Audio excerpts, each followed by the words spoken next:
Assalamualaikum warahmatullahi wabarakatuh. Perkenalkan, nama saya Muhammad Naufal Al-Farhad. Saya mahasiswa semester 3 jurusan Ilmu Politik dengan NPM 223507067, Fakultas Ilmu Sosial dan Ilmu Politik Universitas Siliwangi. Dibuatnya video ini untuk memenuhi ujian tengah semester mata kuliah perbandingan politik. Jadi di sini saya akan menjelaskan mengenai penelitian saya mengenai perbandingan politik, yaitu dengan judul Perbandingan kebebasan berpendapat pada era Soeharto dan era Jokowi. Kebebasan berpendapat merupakan hak asasi manusia yang pada dasarnya melekat pada diri manusia sejak manusia itu dilahirkan dan tidak dapat diganggu-gugat oleh siapapun.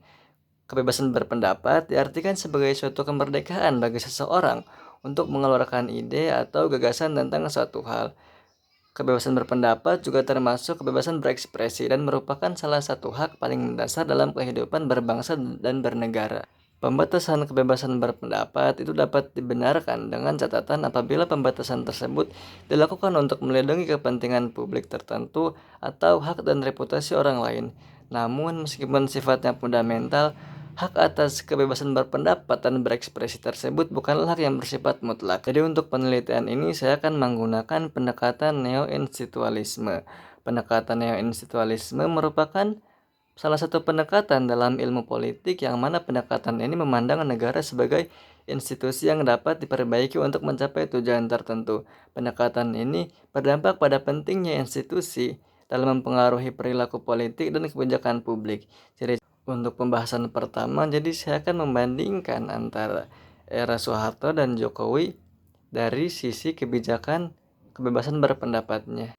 Jadi dalam pembahasan yang pertama saya akan membandingkan kebijakan yang dikeluarkan oleh Soeharto dan Jokowi mengenai kebebasan berpendapat. Pada era Orde Baru dikeluarkan Undang-Undang Nomor 11 tahun 1966 yang mengatur prinsip-prinsip dasar kebebasan berpendapat.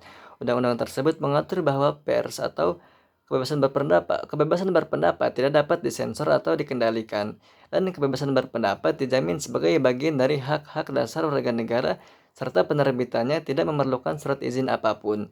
Tapi, pada kenyataannya, para penerbitan surat kabar wajib memiliki dua izin yang saling terkait. Dua izin tersebut adalah surat izin terbit atau SIT dari Departemen Penerangan dan surat izin cetak atau SIC dari Lembaga Keamanan Militer Komkamtib. Kebebasan berpendapat mulai sirna ketika terjadi peristiwa Malari atau Malapetaka 15 Januari 1974. Dalam peristiwa ini terjadi demonstrasi besar-besaran di Jakarta. Demonstrasi ini dipicu oleh kedatangan Perdana Menteri Jepang, Tanaka. Sejak peristiwa Malari ini, pemerintah mulai memperhatikan dan menekankan pers atau kebebasan berpendapat. Tekanan terhadap pers semakin terasa ketika pemerintah Orde Baru mengeluarkan Undang-Undang Nomor 21 Tahun 1982 tentang pokok-pokok pers. Undang-undang tersebut merupakan perubahan dari Undang-Undang Nomor 11 Tahun 1966. Apabila dalam Undang-Undang Nomor 11 Tahun 1966 tidak mengatur surat izin penerbitan pers, maka dalam Undang-Undang Nomor 21 Tahun 1982 surat izin pers benar-benar diatur. Surat izin tersebut dikenal sebagai Surat Izin Usaha Penerbitan Pers atau SIUPP. Kemudian kebijakan mengenai kebebasan berpendapat pada era Jokowi. Seiring berjalannya waktu, kebebasan berpendapat mengalami perkembangan dari Orde Baru sampai saat ini. Ketika kebijakan kebebasan berpendapat di era Orde sangat ketat, maka saat ini sudah mengalami perkembangan. Perkembangan itu sendiri dapat dilihat dari dikeluarkannya undang-undang yang mengatur kebebasan berpendapat. Pada saat ini, undang-undang yang membatasi kebebasan berpendapat adalah UU ITE, walaupun pada tujuannya Undang-Undang ITE dibuat untuk memperkuat peran pemerintah dalam memberikan perlindungan dari segala jenis gangguan akibat mencakup teknologi informasi. Tapi pada kenyataannya banyak orang-orang yang melontarkan komentar atau pendapat di media sosial yang kemudian mendarat di jalur hukum. Contohnya seperti Bintang Emon. UU ITE ini yang kini menjadi tameng orang-orang yang dikritik terhadap pengkritik menjadikan kebebasan berpendapat mengalami hambatan. Kemudian perbandingan yang selanjutnya adalah kebebasan berpendapat pada Orde Baru dikatakan buruk. Mengapa demikian? Karena apabila perusahaan pers pada saat itu tidak sejalan dengan kebijakan pemerintah atau malah mengkritik kebijakan pemerintah, maka SIUPP-nya akan dicabut oleh pemerintah atau diberendel oleh Departemen Penerangan. Maka dari itu, kebebasan berpendapat pada saat zaman Orde Baru itu dikatakan buruk. Kemudian kebebasan berpendapat pada era Jokowi dikatakan buruk. Mengapa demikian? Karena ada beberapa kasus seperti yang tadi saya sebutkan, yaitu Bintang Emon. Ia memberi sindiran atau komentar kepada pemerintah melalui media sosial, akan tetapi malah mendarat di jalur hukum. Padahal di Indonesia sah-sah saja berpendapat atas kinerja pemerintah yang kurang baik. Kesimpulannya, kebebasan menyatakan pendapat di masa lalu di Indonesia tidak lepas dari era Orde Baru. Dalam masa rezim tersebut, rakyat dan media massa bagai diborgol oleh pemerintah. Ketika media massa menyebarluaskan informasi, jika memuat konten yang mengkritik atau memprovokasi penguasa, media tersebut akan langsung dianggap bersifat destruktif dan dituding terancam pelarangan. Oleh karena itu, tidak heran jika jumlah media massa pada era tersebut relatif sedikit.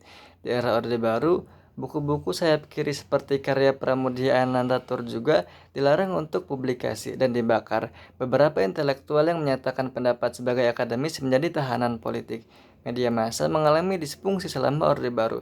Setelah itu, di awal reformasi, kebebasan berekspresi tampaknya mulai digencarkan atau kebebasan berpendapat mulai digencarkan.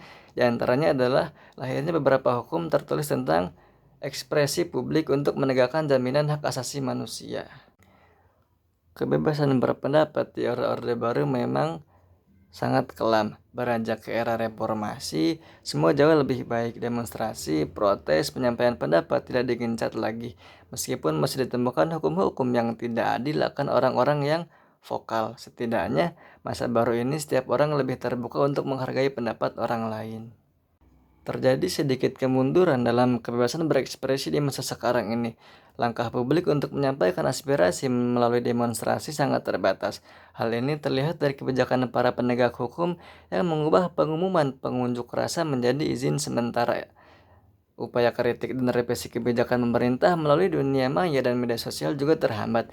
Metode berkisar dari membatasi akses, kriminalisasi hingga peretasan. Tercatat oleh Amnesty International Indonesia, pada tahun ini ada kurang lebih 49 kasus dugaan intimidasi dan peretasan akun yang aktif mengkritik pemerintah. Sebenarnya, beberapa tahun kebelakang, kebebasan menyatakan pendapat di Indonesia sudah lebih baik dan menunjukkan progres, akan tetapi dengan sangat menyedihkan belakangan ini terjadi kemunduran, terlebih lagi dengan adanya pembatasan ketat berkomentar di dunia maya yang selalu dikaitkan dengan pasal karet atau pasal UU ITE.